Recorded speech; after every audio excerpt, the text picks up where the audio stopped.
आदाबर से मैं हूं सफीउल्लाह। आप देख रहे हैं 4 टीवी खबरनामा। सबसे पहले नजर डालते हैं सुर्खियों पर। शहर में 2 लाख मकानात की तामीर के लिए अराजी अदम दस्तियाब, ओहदेदारों के सर्वे के बाद इंकशाफ।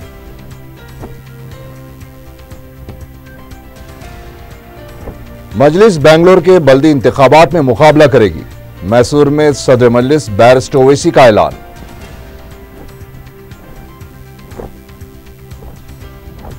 टीआरएस प्लेनरी का इख्तिताम होने के बावजूद बैनर्स, कटआउट्स और पार्टी परचम नहीं निकाले गए। अदालत के अहकाम की खिलाफ वर्जी। और शादनगर के रिसोर्ट में मुखरिब अखलाक पार्टी और रक्स, 40 नौजवान लड़के और 8 लड़कियां गिरफ्तार।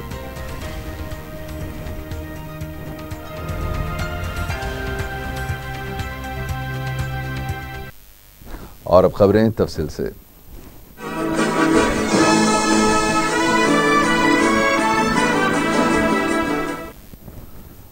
अजीमतर बल्दिया हैदराबाद के इंतखाबात को मद्देनजर में रखते हुए वज़ीर आला ने 2,10,000 खानदानों को मकानात फराहम करने का ऐलान तो कर दिया है, लेकिन मसला यह है कि इन मकानात की तामीर के लिए शहर में अराजी मौजूद नहीं है।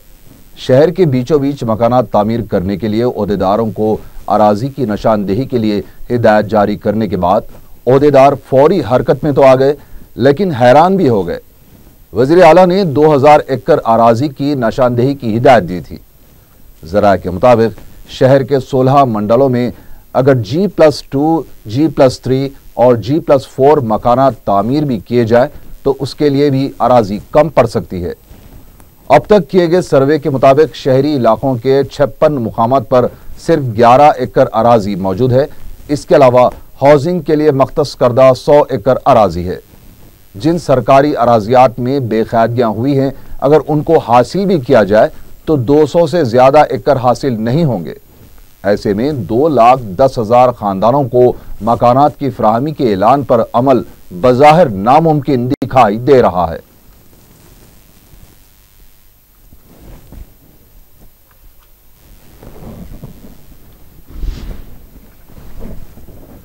मजलिस इत्तेहादुल मुस्लिमीन के सदर और हैदराबाद के रुकन पार्लियामेंट बैरिस्टर असदुद्दीन ओवैसी ने ऐलान किया है कि उनकी पार्टी बेंगलोर के बल्दी इंतखाबात में हिस्सा लेगी। मैसूर में हफ्ते की शाम सहाफियों से बातचीत करते हुए बैरिस्टर ओवैसी ने हुकूमत कर्नाटका की जानिब से बेंगलोर में उनके दाखिले पर पाबंदी आयद किए जाने पर शदीद एतराज़ किया है। उन्होंने कहा कि महाराष्ट्र के असेंबली इलेक्शन में शिकस्त के बावजूद कांग्रेस पार्टी ने सबक हासिल नहीं किया है। रुकन पार्लियामेंट हैदराबाद ने कहा कि कोई भी वज़ीर आला उन्हें अवाम से खिताब करने से नहीं रोक सकता। उन्होंने बताया कि वो पार्लियामेंट में बात कर सकते हैं, लेकिन बेंगलोर की सड़कों पर उन्हें खिताब से रोका जा रहा है। सदर मजलिस ने कहा कि मुसलमान और दलितों के मसाइल एक जैसे हैं। उन्होंने कहा कि अगर कांग्रेस ने मुसलमानों के लिए बहुत कुछ किया है तो फिर 2009 और 2014 में कर्नाटका से एक भी मुसलमान MP क्यों मुंतखब नहीं हुआ। हुबली अदालत की जानिब से 17 मुस्लिम नौजवानों को बाइज्जत बरी करार देने से मुतालिक सवाल पर बैरिस्टर ओवैसी ने कहा कि इन पुलिस ओहदेदारों को हुकूमत फौरी मुअत्तल करे जिन्होंने इन नौजवानों को दहशत गर्दी से मुतालिक झूठे मुकदमात में माखूज किया था, क्योंकि ऐसा करते हुए पुलिस ने इन नौजवानों की जिंदगियां बर्बाद की हैं।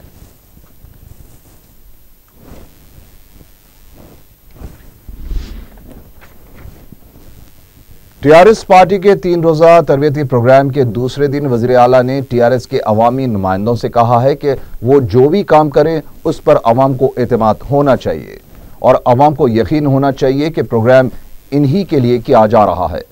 दूसरे दिन सनती, कानकनी, IT, अमन व कानून, पार्लिमानी निज़ाम, असेंबली क़वायद और ज़राअत पर माहिरीन ने अपने ख्यालात पेश किए। वज़ीर आला ने कहा कि तेलंगाना रियासत में तख़ुम की पैदावार बड़े पैमाने पर की जा सकती है, इस पर खुसूसी तवज्जो देने की ज़रूरत है। वज़ीर आला ने कहा कि हर स्कूल में पीने के पानी की फराहमी को यकीनी बना जाए, देही सतह पर बुनियादी सहूलतें फराहम की जाए। एक मौके पर वज़ीर आला ने माहिरीन से कहा है कि वह ऐसे साइंटिफिक अल्फाज का इस्तेमाल ना करे जिससे अवामी नुमाइंदों को समझने में दुश्वारी हो, क्योंकि टीआरएस पार्टी आम जबान इस्तेमाल करती है ताकि वो जो कुछ कहना चाहती है और जो कुछ करना चाहती है वो आवाम तक पहुंच सके। टीआरएस जमात और दीगर दूसरी जमातों में यही फर्क है। इसके अलावा अवामी नुमाइंदों को पार्लिमानी निज़ाम और असेंबली के क़वायद से भी वाकिफ करवाया गया। पीर के दिन जिला परिषद, मंडल परिषद अरकान, जिला परिषद चेयरमैन और दीगर नुमाइंदों को तरबियत दी जाएगी।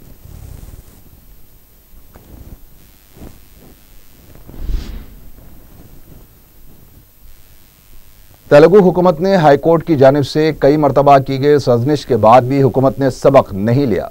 टीआरएस पार्टी के प्लेनरी सेशन और जलसे आम के लिए शहर को गुलाबी रंग में तब्दील करने के लिए जिस तवज्जो से मुजाहरा किया गया था, वहीं अब इन बैनर्स, कटआउट्स और पार्टी के झंडों को निकालने पर इस तरह की कोई तवज्जो नहीं दी गई।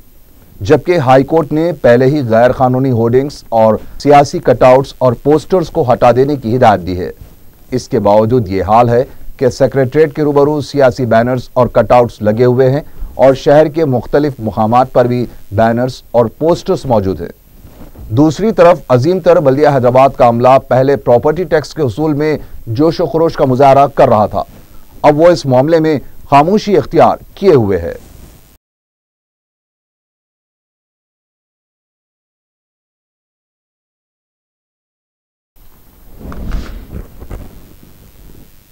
रियासती हुकूमत ने सेक्रेटरीट में मौजिफ मुलाजिमीन को बहैसियत स्पेशल ड्यूटी ऑफिसर, कंसल्टेंट्स और एडवाइजर मुंतखब करने पर इम्तना आयद कर दिया है। जरा के मुताबिक इससे न सिर्फ सेक्रेटरीट में काम करने वाले स्टाफ की तरक्की में रुकावटें पैदा हो रही थीं, बल्कि ये इकदाम सेक्रेटरीट के मुख्तलिफ महकमेजात में काम करने वाले स्टाफ को काम सीखने और तजुर्बा हासिल करने पर भी असरअंदाज हो रहा है। हुसैन सागर की सफाई का मसला तातुल का शिकार होता जा रहा है। जारिया साल ही हुसैन सागर की सफाई के अमल को मुकम्मल करने के लिए पानी के अखराज के आगाज के साथ ही हुकूमत के सामने मुख्तलिफ मसाइल पैदा हो गए हैं। पानी की आलूदगी की वजह से पानी के अखराज के बाद फैलने वाली बीमारियों के खदशे के पेश नज़र एतराज़ात किए जा रहे हैं। उसको मद्देनजर रखते हुए हुकूमत ने ऑस्ट्रिया के साइंसदानों की मदद से पानी की सफाई का फैसला किया था। इतवार के दिन ऑस्ट्रिया के साइंसदानों ने हुसैन सागर के पानी के नमूने हासिल किए और इम्कान है कि रिपोर्ट पीर के दिन वज़ीर आला को पेश की जाएगी। दूसरी तरफ सदर ग्रीन ट्रिब्यूनल ने तेलंगाना हुकूमत को पानी का अखराज फौरी रोक देने के अहकाम जारी किए हैं। हैदराबाद की सिविल नामी तंजीम ट्रिब्यूनल से रुजू हुई थी, जिसके बाद ट्रिब्यूनल ने फैसला लिया और हुकूमत से सवाल किया कि माहौलियात के एक्ट के खिलाफ वर्जी करते हुए पानी का अखराज नहीं किया जा सकता। इस मसले पर 28 तारीख को मजीद समाअत होगी।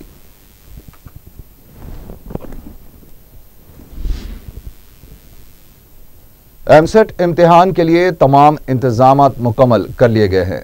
एमसेट कन्वीनर रमना राव ने बताया कि मई की 14 तारीख को इम्तिहान मुनक़द किया जाएगा। इस बार 2,31,700 तलबा इम्तिहान में शिरकत करेंगे। रियासत भर में 433 इम्तिहानी मराकिज़ कायम किए गए हैं। उन्होंने तलबा से कहा है कि वो 1 घंटे कबल इम्तिहानी मराकिज़ पर पहुंच जाएं। 1 मिनट की ताख़ीर पर उन्हें इम्तिहानी मरकज़ में दाखिल होने की इजाज़त नहीं दी जाएगी। उन्होंने कहा कि 16 मई को इब्तिदाई की जारी की जाएगी।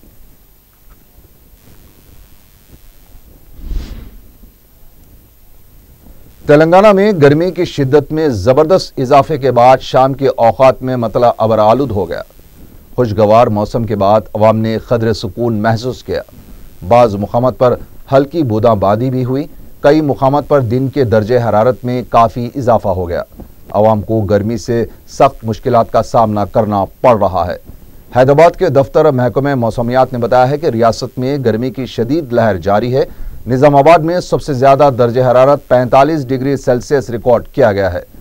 महकमे मौसमियात ने बच्चों और बूढ़ों को गर्मी से बचने के लिए मुख्तलिफ हिदायतें जारी की हैं। गर्मी के सबब सड़कों पर ट्रैफिक कम देखी गई। दिन के औकात में अवाम ने धूप से बचने के लिए घरों में रहने को तरजीह दी।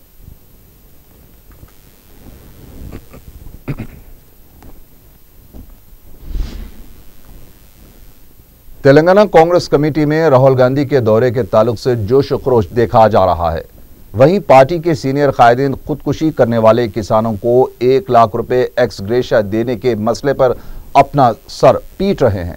रुकन राज्यसभा वी हनुमंत राव ने अपनी तरफ से 1 लाख रुपए एक्स ग्रेशिया देने का ऐलान करते हुए तेलंगाना प्रदेश कांग्रेस कमेटी से अपील की है कि वो भी खुदकुशी करने वाले किसानों को 1 लाख रुपए एक्स ग्रेशिया राहुल गांधी के हाथों दिलवाएं।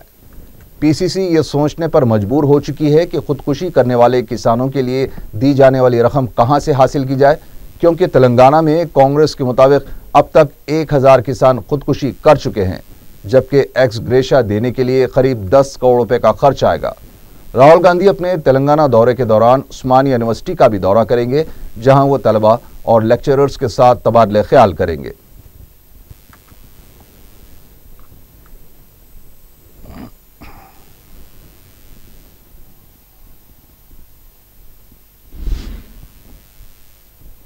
फिलहाल खबरों का सिलसिला यहीं रोकते हैं। बीजेपी किसान मोर्चा के सदर सगनाकर ने कहा है कि कांग्रेस किसानों की आड़ में सियासत कर रही है। मीडिया से बात करते हुए उन्होंने कहा कि नरेंद्र मोदी की हुकूमत गरीब आवाम को घर, बरखी और रोजगार फराहम करने के लिए ही हुसूल अराजी बिल में तरमीम लाना चाहती है, लेकिन कांग्रेस किसानों की आड़ में मोदी हुकूमत के खिलाफ गैर जरूरी प्रोपेगेंडा कर रही है। उन्होंने कहा कि राहुल गांधी जैसे 100 लोग भी नरेंद्र मोदी हुकूमत के खिलाफ मुहिम चलाएंगे तो किसान उसे कबूल नहीं करेंगे। उन्होंने कहा कि बीजेपी किसान मोर्चा भी किसानों से मुलाकात करते हुए उन्हें हक़ाइक़ से वाकिफ करवाएगा।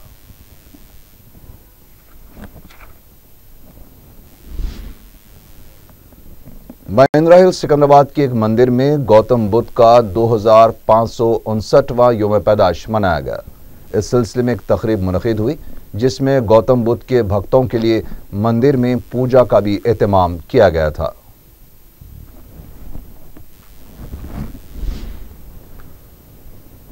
मादाना पेट के इलाके में ड्रेनेज का पानी मैनहोल से उबलकर कब्रिस्तान में दाखिल हो रहा है।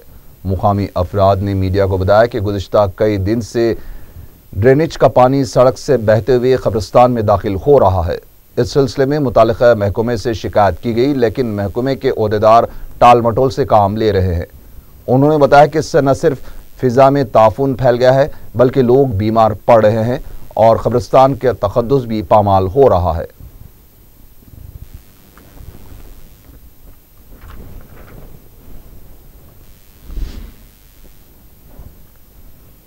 पुलिस ने रेव पार्टी करने वाले 40 नौजवानों और 8 लड़कियों को अपनी हिरासत में ले लिया।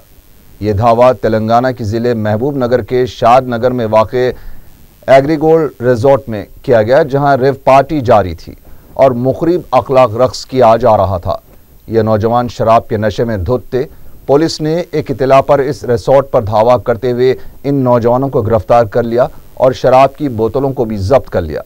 इन लड़कियों का ताल्लुक मुंबई, कोलकाता, हैदराबाद और चेन्नई से है। हैदराबाद के रहने वाले बाज़ अफराद ने इस पार्टी का एहतमाम किया था। शादनगर के इंस्पेक्टर शंकरैया की क़यादत में पुलिस ने कल रात इस रिसोर्ट पर धावा करते हुए इन अफराद को हिरासत में ले लिया है। पुलिस ने रिसोर्ट के मालिक को भी गिरफ्तार कर लिया है।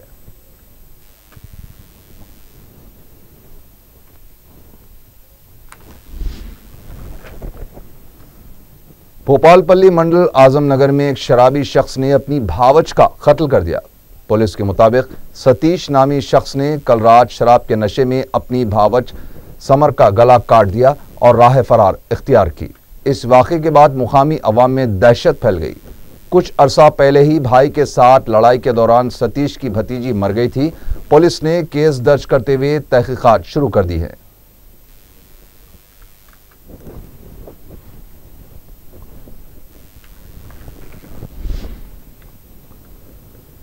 सिकंदराबाद रेलवे स्टेशन में बम की झूठी इतला पर कुछ देर के लिए सनसनी फैल गई। इतला के साथ ही railway police bomb squad, dog squad के साथ रेलवे स्टेशन पहुंच गई और तलाशी शुरू कर दी। पुलिस ने बताया कि किसी ने झूठी इतला के जरिए मजाक किया है।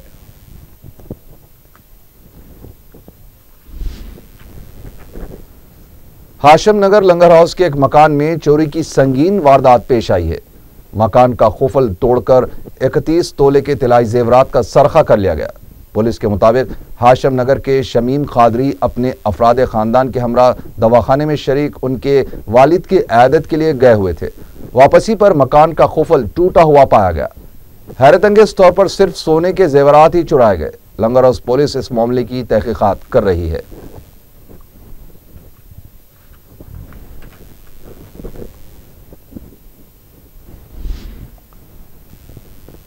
राजेंद्र नगर में शॉर्ट सर्किट से कंपनी में आतिशज़दगी का वाक़या पेश आया। तफसीलात के मुताबिक राजेंद्र नगर सर्कल मारकंडा कॉलोनी में कुरकुरे तैयार करने वाली कंपनी में आग लगते ही मुकामी अवाम की इत्तला पर कंपनी के मुलाजिमीन बाहर आ गए, जिसकी वजह से कोई जानी नुकसान नहीं हुआ।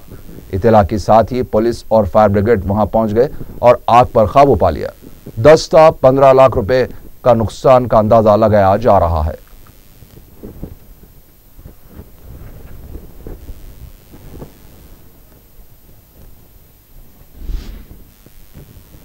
एक्सप्रेसवे पिलर नंबर 244 के पास एक ठहरी हुई डीसीएम वैन को अचानक आग लग गई, जिसमें अंडों का स्टॉक लोड किया हुआ था। मुतासिरा वैन का ड्राइवर और क्लीनर वैन पार्क करके चाय पीने के लिए होटल गए हुए थे कि यह वाकया पेश आया। इस वाकये में अंडों का स्टॉक और वैन जलकर तबाह हो गई।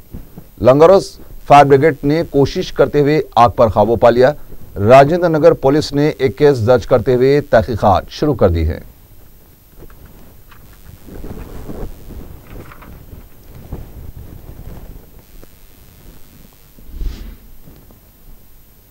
आखिर में सुर्खियां एक बार फिर। शहर में 2 लाख मकानात की तामीर के लिए अराजी अदम दस्तियाब, ओहदेदारों के सर्वे के बाद इंकशाफ।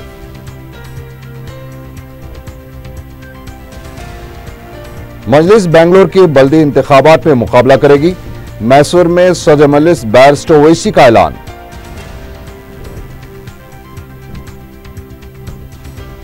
टीआरएस प्लेनरी का इख्तिताम होने के बावजूद बैनर्स, कटआउट्स और पार्टी परचम नहीं निकाले गए।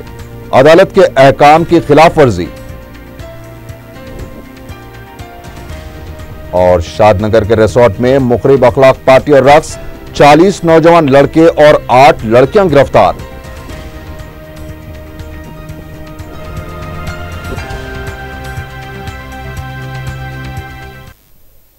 इसी के साथ ही 4 टीवी खबरनामा यहीं खत्म हुआ। अल्लाह हाफिज।